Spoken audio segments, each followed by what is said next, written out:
আন্দোলন, উত্তেজনা ও অস্থিরতার মধ্যে অবশেষে পেছালো রাজশাহী বিশ্ববিদ্যালয় কেন্দ্রীয় ছাত্র সংসদ ও হল সংসদের ভোট। 21 দিন পিছিয়ে রাকসু ভোট হবে 16 অক্টোবর।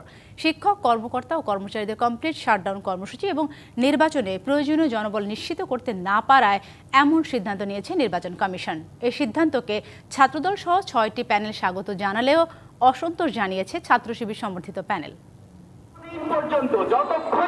পোষ্যকোটা ইস্যুতে শিক্ষক, কর্মকর্তা ও কর্মচারীদের কমপ্লিট শাটডাউন কর্মসূচিতে অচল রাজশাহী বিশ্ববিদ্যালয় ক্যাম্পাস। সোমবার হয়নি কোনো ক্লাস, পরীক্ষাও। এমন পরিস্থিতির মধ্যেই দুর্গাপূজার ছুটিতে শিক্ষার্থীদের ক্যাম্পাস ছাড়ার কারণে ছাত্র সংসদ ও হল সংসদ নির্বাচন পেছানোর দাবি তোলে ছাত্রদল সহ 6টি প্যানেল। যদিও এই দাবির বিরোধিতা করে আসছিল ছাত্র শিবির। সংকট সমাধানে সোমবার বিকেলে জরুরি সভায় বসে রাকসু নির্বাচন কমিশন। বৈঠক চলাকালীন রাকসুর কোষাধ্যক্ষের কার্যালয়ের সামনে মুখোমুখি অবস্থান নেয় ছাত্রদল, স্বতন্ত্র প্রার্থীদের প্যানেল এবং ছাত্র শিবির সমর্থিত প্যানেল। সভায় সিদ্ধান্ত হয় 25শে সেপ্টেম্বরের পরিবর্তে 16 অক্টোবর হবে রাকসু নির্বাচনের ভোট। প্রধান নির্বাচন commissioner professor doctor F Nazrul Islam স্বাক্ষরিত সংবাদ বিজ্ঞপ্তিতে এই তথ্য জানানো হয়।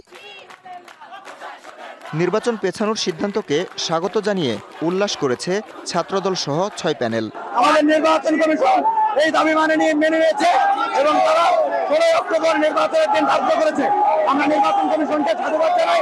অন্যদিকে রাকসু নির্বাচন কমিশনের সিদ্ধান্তে ক্ষোভ জানিয়েছে ছাত্র শিবির সমর্থিত প্যানেল। ছাত্রদলকে বা যারা রাকসু বানচাল করতে চায় তাদেরকে প্রিভিলেজ দিতে গিয়ে যদি তারা রাকসু নির্বাচন বারবার পিছিয়ে এক সময় গিয়ে বলে যে আমরা রাকসু নির্বাচন এবার আর করব না, সেই কথাটা আগেই বললে শিক্ষার্থীদের জন্য সুবিধা হয়। তবে শিক্ষক, কর্মকর্তা, কর্মচারীদের চলমান শাটডাউন কর্মসূচির বিষয়ে এখনো কোনো সমাধান হয়নি।